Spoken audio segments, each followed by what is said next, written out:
Hi guys, thank you for watching this video today.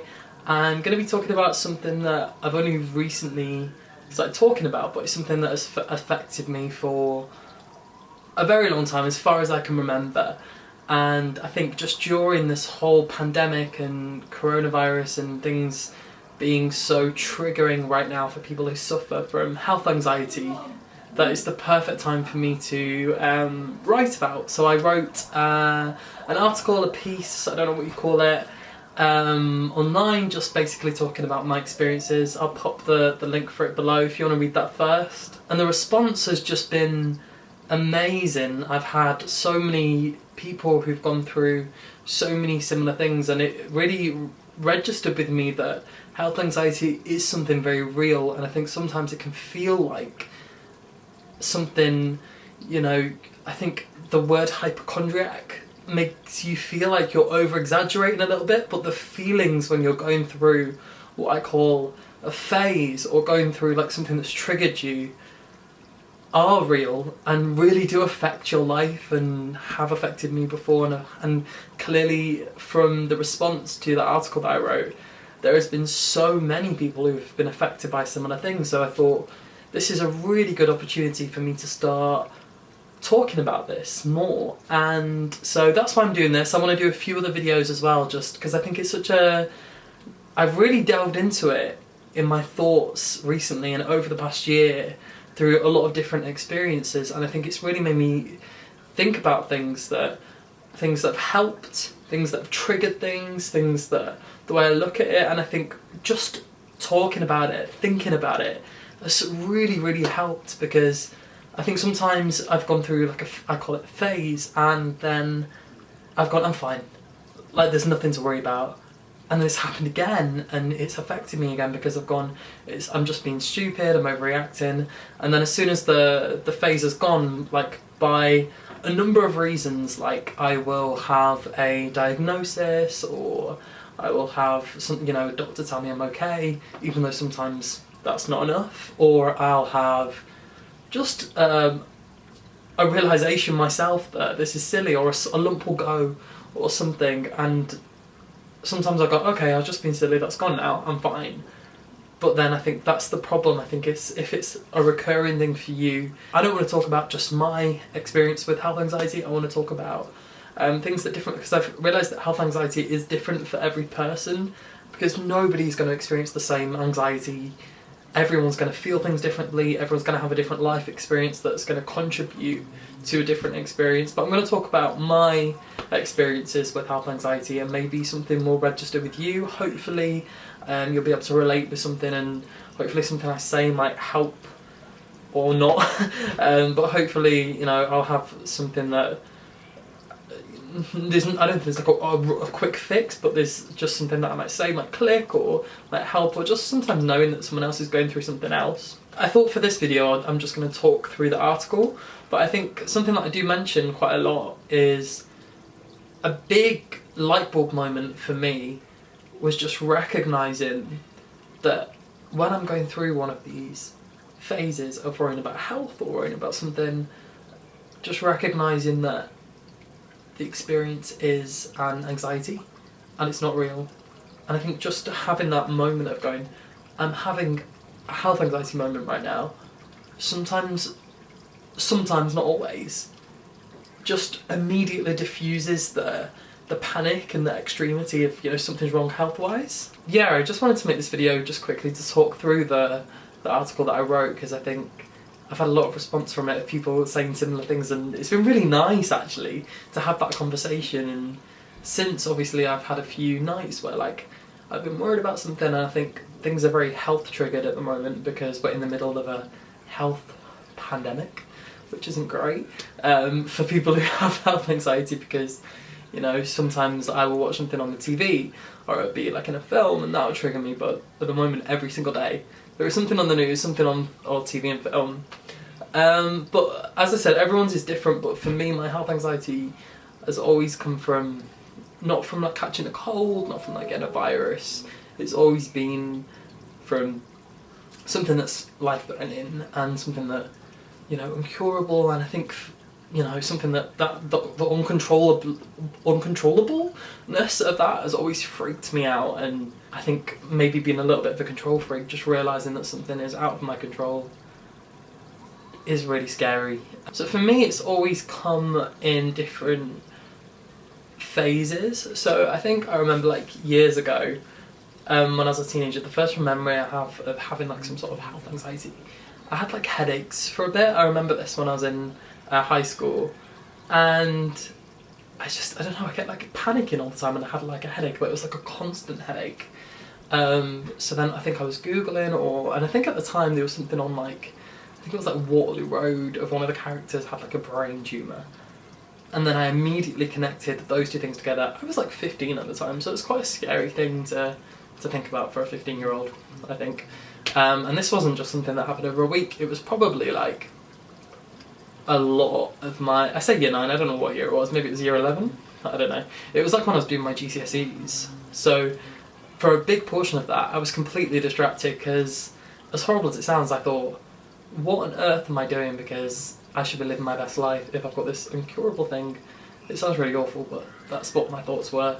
And I used to panic, run out of lessons, and nothing a doctor would say would reassure me. And in fact, I remember a nurse once saying, I think I was like 14, I was dead nervous about going to see this nurse. She was like, what, you've been having headaches for like 2 months and you've not come to us? Like, oh my god, I can't believe this. But then she didn't, but then nothing else happened from that as well, so that just completely freaked me out. It was just like, monitor it further.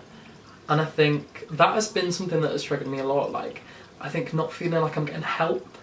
Sometimes, like I've spoke about that in the article, like sometimes just knowing that sometimes I won't even need if I have a lump, or if I'm having headaches, or if I'm having like I think I've got a chest thing, a belly thing, there's a million. The problem is there's so many things that could be wrong with you, and that's the scary thing.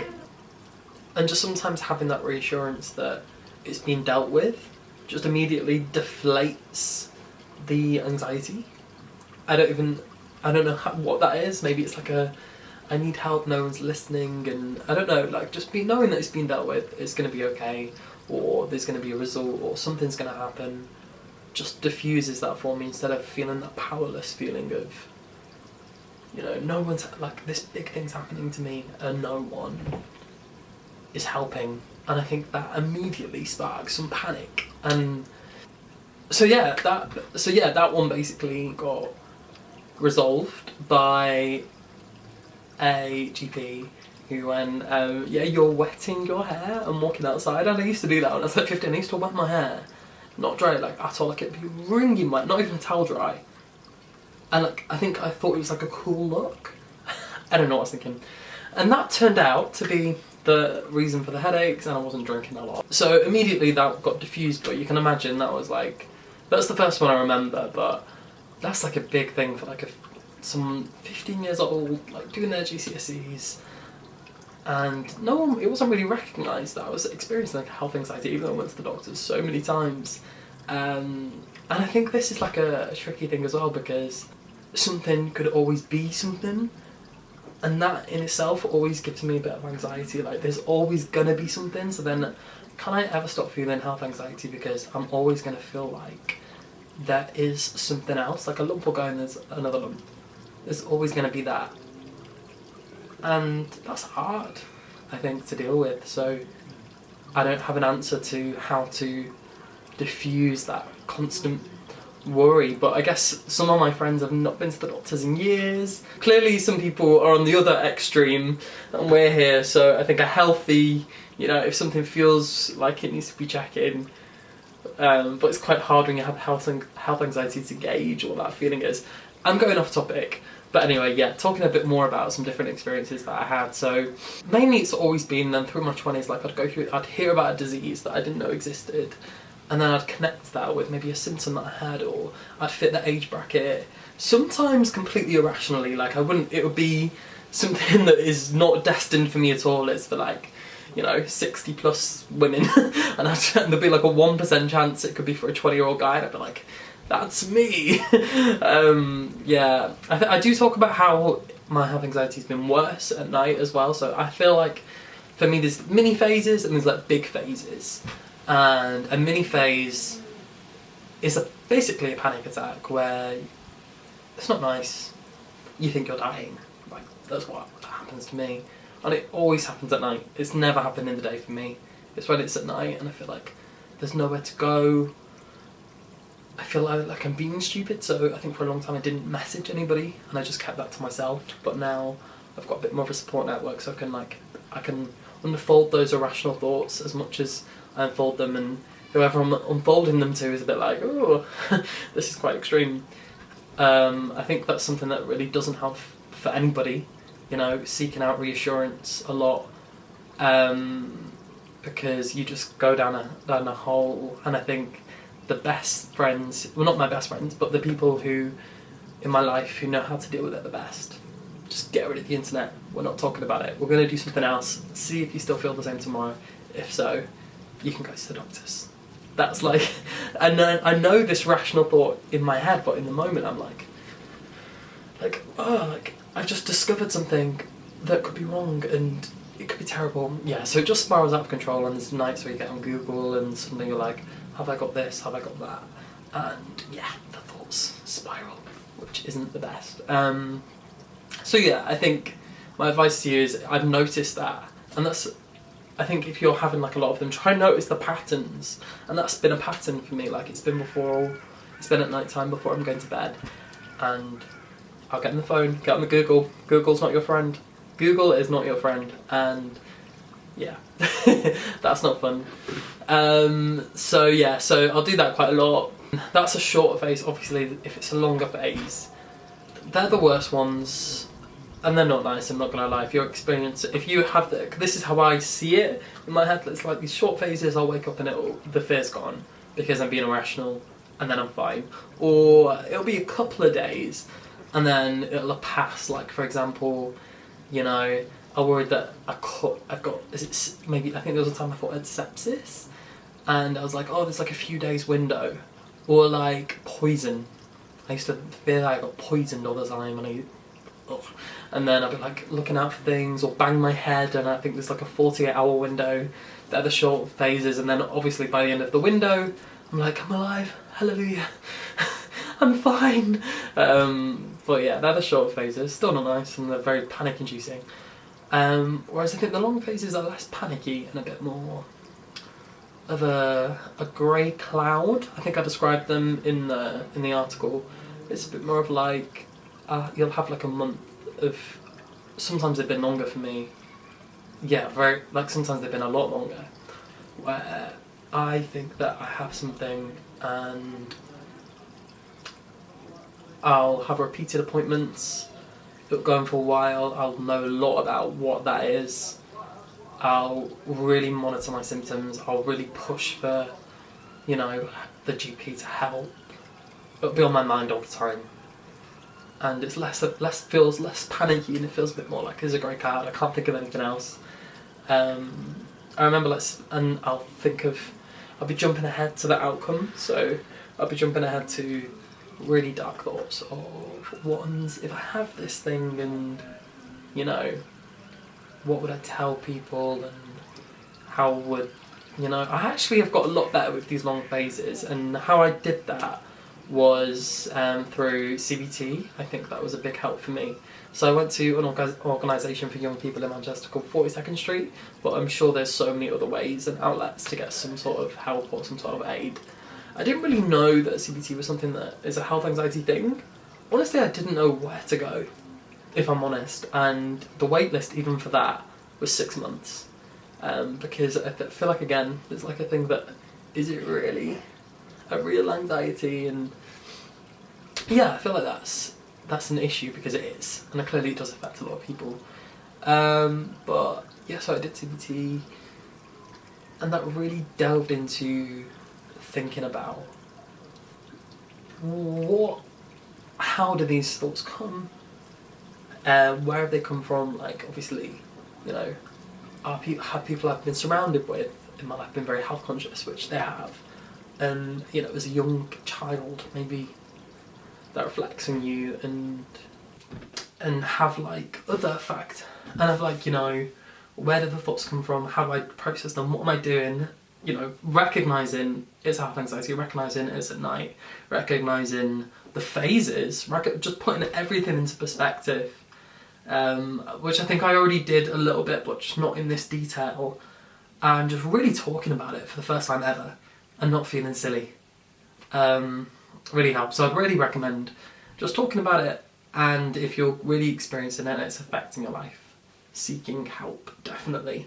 And I did realise that a lot of them were, you know, I'm not worried about getting the flu, not worried about, you know, getting a coronavirus, which I'll get onto at the end. I'm just worried about life-threatening things, and obviously that's really scary for a lot of people, including myself, and it's very panicky. You know, we spoke about that a lot, and I think there's only one, I only discovered there was one instance, I can't speak today, where it wasn't, and that was quite like an anomaly, which I might do a different video just completely separate about that. But that was about something that was like a lifelong disease still. So I think, but even then, like with stuff like that, I'll think about, you know, what happens if something's, what is it say, what if I get like that, and then that doesn't mean that I can get treatment for that. And yeah, your brain goes crazy when you have health anxiety, basically. You're just a crazy person. Now, a couple of years ago, another big light bulb moment for me was I actually got diagnosed with something. It wasn't a big thing, but it was something that I'd never really worried about health anxiety wise. So I was having like bad acid, but then I went on a trip to Korea. I have a different video about my experiences with endoscopy actually. I came back and I vomited a little bit of blood. And I wasn't even panicked at all. I was like, I don't even need to see about this. But my mum was like, go to A&E, be sure, which I did. They referred me for an endoscopy, which was really gross. And if you're having one, please check out my gastroscopy, however you say it, video. Ugh. Have sedation is the conclusion.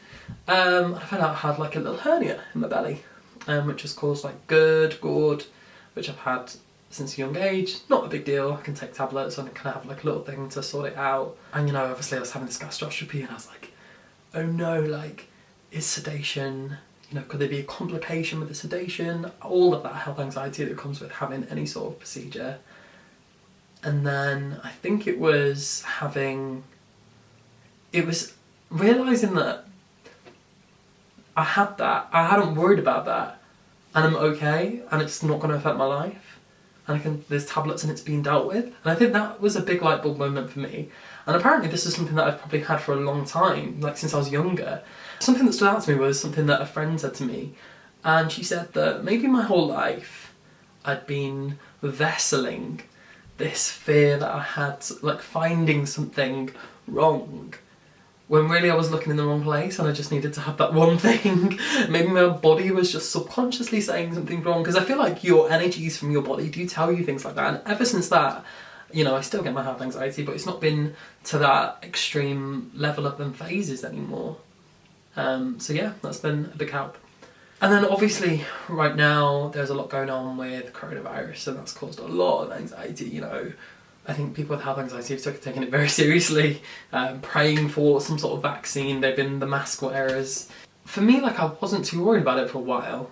I'm going to do a whole video, I think, talking about this, because I've realised this video is going on forever, me waffling. This is more of like an introduction, because I think I could talk about this all day.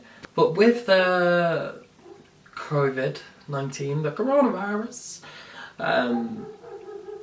obviously there was some anxiety at first when there wasn't much knowledge about it, and I think things that freaked me out, I did have a panic a few nights about it, where I didn't sleep at all, was where I read that this 40-year-old man, you know, with no health conditions, had to lose his leg, got pneumonia, and all of these things happened. And I think again it was like this thing that's out of control, and wow, like, just something so simple, like, would that be me?